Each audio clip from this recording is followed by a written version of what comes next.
Hello everyone, hope you found it doing great. Welcome to Elyas Tech channel. If you are new here, welcome, and I'm so happy to see you all once again. Today I'm going to talk about the two types of system architecture, which is called the System 32 and System 64. Probably this question really racked your brain as what is different between System 32 and System 64. But today I'll try my best to naturally explain it with more details with the live example that I have. This is a motherboard. You guys are ready? Okay, let's dive into this topic. What is System 32? As I mentioned, the System 32 is we can say is a system architecture, what is specific design for the software, or we can say for operating system. So here's an example of System 32. If any one of you are familiar about the motherboard, we have a motherboard, we have a processor, we have a hard drive, and we have a RAM. RAM is a random access memory. The moment that you click Microsoft Word, that request will automatically grab from the hard drive, but it stay on random access memory. It stay on the random access memory.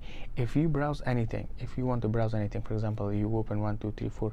I've seen people, or even they open more than 15 or 16 even, or 50 like pages, and they all does come with a lot of things that all stay on the random access memory. Point should be noted, if you're opening too many pages on the browser, it does affect the performance of random access memory as well, because what you will open, that's stay on the random access memory until you close it or store it. If you save it, then it goes to the hard drive.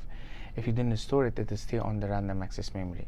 So the problem with the System 32 was that the System 32, the maximum RAM that we were able to, for example, place it or install it, we can in any motherboard, were 4 gigabits. So 4 gigabits is fine at that time. During of the software requirement, some of the software requirement was 2 gig, 1 gig, or for example 4 gigs. But now most of the software, especially the games, I mean the minimum requirements is, for example, 8 gigs of RAM, or we can say 16 gigs of RAM in order to run and play the game properly, or load the software. If you're a graphic designer, or if you are a designer, if you are working in any portion of the computer, for example, if you are running any virtualization, top of that, if you're running any VM, if you load a VM and operating system and you need it, like you create your personal storage area network, so you can do it as well. But the thing is that you cannot do this stuff with the System 32, because System 32, the main problem is that 4 gigabits. On top of that, the motherboard is only designed for System 32. Point should be noted, there's a two types of motherboard, we can say, as a technical person. For System 64, motherboard is different than System 32, because it should be different. So if you see there's a yellow line, we call the bus. This yellow lines or bus. So if we're using like System 32, there's a less bus, but with the System 64, if you see, you will be a witness of a lot of bus. Even the capacity of that bus should be very strong in order to carry a heavy data from hard drive to processor, from hard drive to random access memory, from random access memory to processor, so back and forth. This is how it works. And with the System 64, the good thing with the System 64 is that we can add 16 exabytes of RAM. It's too much, I know, but yes, that is a good thing.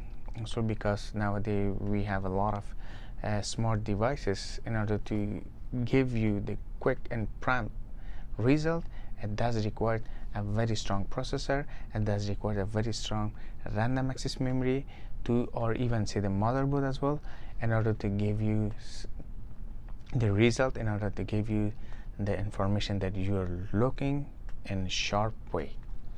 The random access memory, if any one of you are not familiar with the random access memory, we do have many types of random access memory, but this is a kind of we can say RAM that we are placing inside the motherboard in order to hold our random requests, not from the hard drive. Even one thing you should keep in your mind, when you open any file from hard drive to your computer, if you not store it, if you not save it, close it, it will stay on the RAM. It will stay on the RAM. That's why if you load too much software, for example, I have seen some people, they are like running 1, 2, 3, 4, 5 application at the time. Of course, they all loads on the RAM. It's like on the shoulder of the RAM. Like now the RAM supposed to like RAM is like suffering, like, hey, release, close, store, save some of your random request that you have done. When there's too much load and when there's too much request, that is why you will feel that your computer performs very slow. It's all because you're asking too much, you are overloading on random access memory. Okay, I hope the information was very helpful. If you think it was very helpful, guys, what are you waiting for? Go ahead and share this information with your friends, with your family, with your colleagues, with whoever you think they pursue and chasing the information communication technology. The only way to appreciate my work is to simply subscribe my channel, and yeah, until next time, stay safe, be brave, and of course, see you next time.